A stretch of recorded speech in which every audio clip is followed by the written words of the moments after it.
ગુજરાતના રાજકારણમાં વર્ષ 2022ની વિધાનસભા ચૂંટણી સાથે જોડાયેલો એક મહત્વનો કાનૂની વિવાદ હવે સમાપ્ત થયો છે.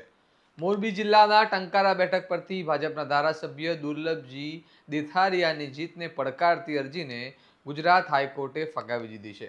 કોંગ્રેસ નેતા લલિત કગથરાએ ચૂંટણી ફોર્મમાં ગેરરીતના આક્ષેપો સાથે કોર્ટનો દરવાજો ખખડાવ્યો હતો. પરંતુ હવે હાઈકોર્ટના નિર્ણય બાદ આ મામલે સ્પષ્ટતા થઈ ગઈ છે. તો આખો મામલો શું છે, આવો વિગતે વાત કરીએ આ અહેવાલમાં.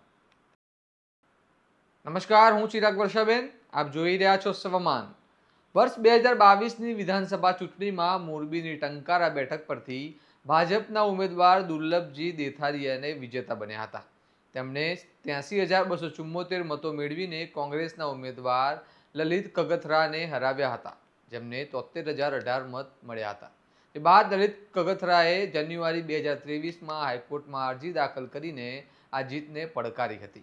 અરજીમાં આક્ષેપ કરવામાં આવ્યો હતો કે ભાજપના ઉમેદવાર દુર્લભજી દેથારિયાએ પોતાની ચૂંટણી ફોર્મ 26માં કેટલીક મહત્વપૂર્ણ વિગતો સ્પષ્ટ રીતે દર્શાવી નથી, જેમાં સોશિયલ મીડિયા એકાઉન્ટની માહિતી, ઇન્કમ ટેક્સ રિટર્નની વિગતો અને મિલકતો અંગેની સ્પષ્ટતા સહિતના મુદ્દાઓ ઉઠાવવામાં આવ્યા હતા. સાથે જ કેટલીક કોલમ ખાલી રાખવામાં આવી હોવાના અને ક્રિમિનલ કેસ સંબંધિત કોલમોમાં યોગ્ય રીતે માહિતી ન આપવામાં આવી હોવાના પણ આક્ષેપો કરવામાં આવ્યા હતા. જોકે હાઈકોર્ટમાં થયેલી સુનાવણી દરમિયાન દુર્લભજી દેથારિયા તરફથી દલીલ કરવામાં આવી હતી કે આ આક્ષેપો ક્ષુલ્લક સ્વરૂપના છે અને મતદાતાઓને દ્વારા સ્પષ્ટ બહુમતીથી ચૂંટાયેલા પ્રતિનિધિ સામે આવા આક્ષેપોના આધારે ચૂંટણી રદ કરવી યોગ્ય નથી. હાઈકોર્ટે સુપ્રીમ કોર્ટના પૂર્વ ચુકાદાઓ અને રજૂ થયેલા તથ્યોના આધારે સમગ્ર મામલાનો અભ્યાસ કર્યો અને કોર્ટે નોંધ્યું કે સોગંદનામામાં સામાન્ય વિગતો કે નાની વિસંગતતાઓને આધારે કોઈની ઉમેદવારી રદબાતલ ઠેરવી શકાય નહીં. ઉમેદવારે પેન્ડિંગ ફોજદારી કેસ, મિલકતો, જવાબદારી અને શૈક્ષણિક લાયકાત અંગે જરૂરી તમામ નોંધપાત્ર માહિતીનો ખુલાસો કર્યો છે. કોર્ટે સ્પષ્ટ કહ્યું કે સોગંદનામામાં નાની મોટી વિસંગતતાઓ લોક પ્રતિનિધિત્વ અધિનિયમ 1951ની કલમ 123(2) હેઠળ ભ્રષ્ટ પ્રથાઓ કે અયોગ્ય પ્રભાવની શ્રેણીમાં આવતી નથી.